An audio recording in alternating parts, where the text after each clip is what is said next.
The fastest growing sport in the world is mixed martial arts, and the biggest mixed martial arts promotion is the UFC.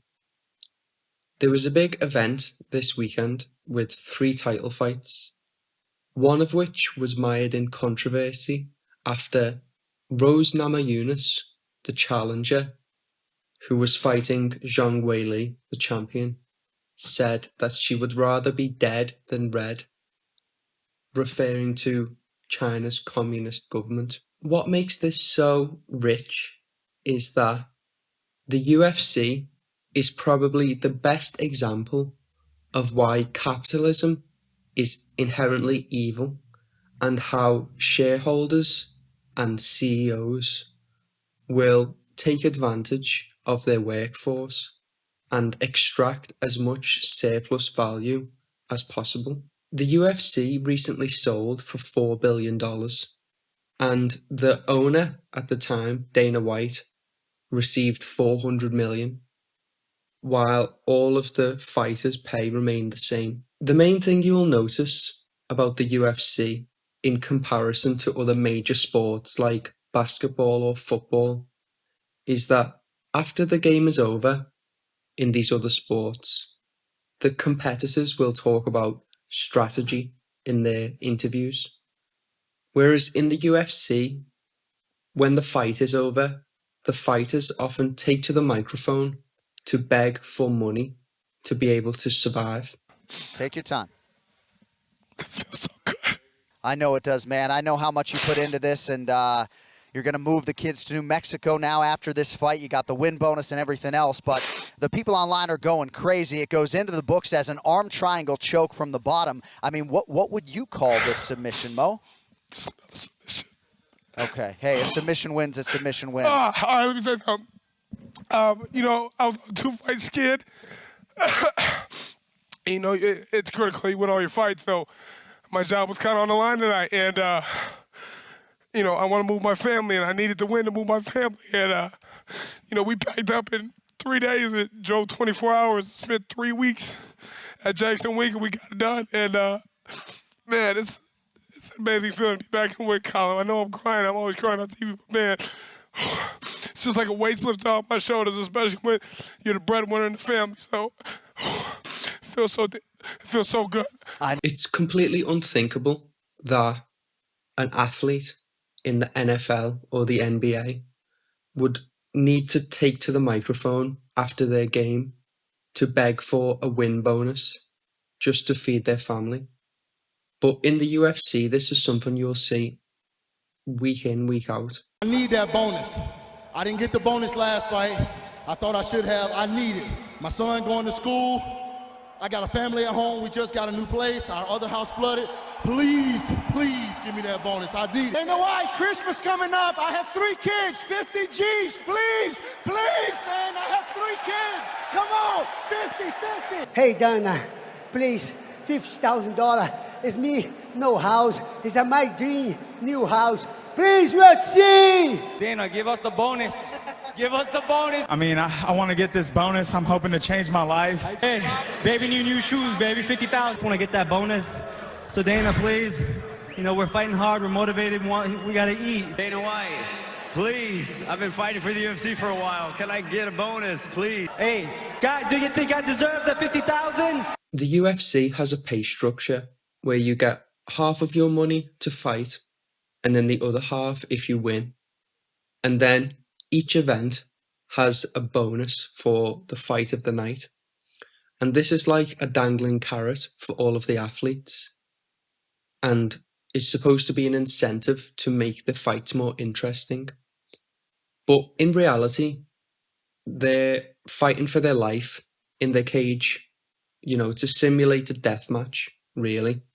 And they don't need any more incentive to fight hard. So this win bonus is just feeding off the desperation of the athletes who aren't getting paid enough. The reason the company is worth so much money and sold for $4 billion is because the fighters have no leverage.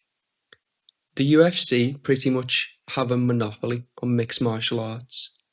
There are other promotions, but they're very small in comparison to the UFC.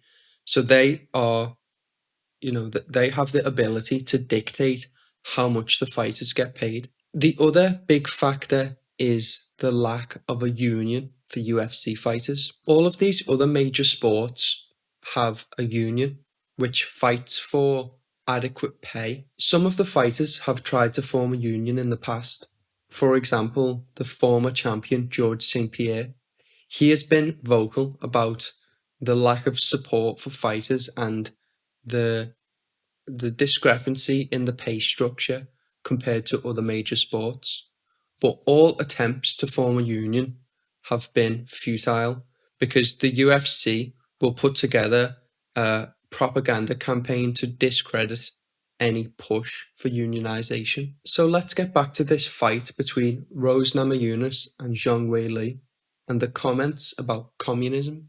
I'd be willing to bet that Rose Namajunas has never read the Communist Manifesto or any of the works of Karl Marx and has only ever been exposed to the Red Scare anti-communist propaganda that is so prevalent in America. Because if she had, she would know about the concept of surplus value. In the capitalist system that Rose Namajunas is a part of, the shareholders and the owners of the company are trying to extract as much surplus while keeping the wages of the fighters as low as possible. This event this weekend was a pay-per-view event and potentially could sell 1 million pay-per-view buys, which could generate a revenue of about 100 million.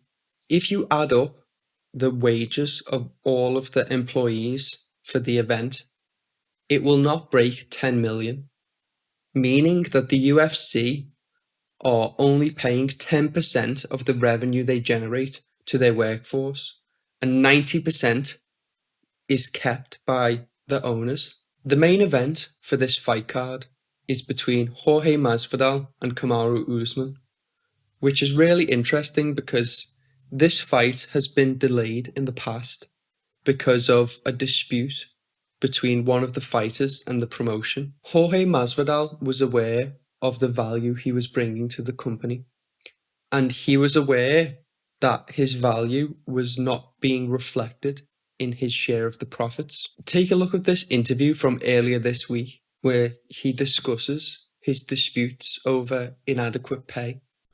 Right around like 2 weeks, I start getting a lot of thoughts in my head, like, man, should I have just taken the fight and F the money and just got in the belt and then closed this chapter of my life and then I could have just, whatever, and that started to sink in. And then also I started to say to myself, well, I'm not gonna get taken advantage of.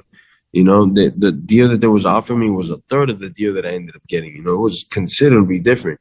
So, that starts to go through my head like, yeah, I'm good and I love the fight, but does that mean that I have to do this for free, and let the company make all the money? And I'm not talking about more guaranteed money. I'm only asking more money of the revenue that I bring in is in pay-per-view. If we make $180 million of pay-per-view, I'm entitled to a lot more than they were originally offered.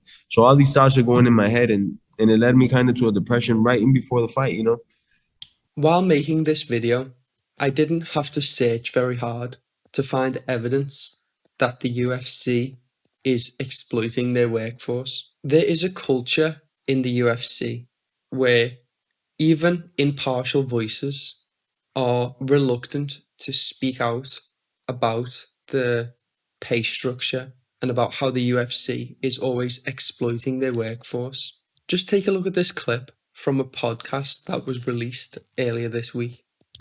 Or he could fight Jake Paul and make double the money. Well, if they paid these motherfuckers properly, then maybe you'd be keener, be fighting for the title every week. Yeah, isn't it? Yeah, but as long as well, let's not go there. Not right now. Not yet. Not right now. Not yet. It'll come.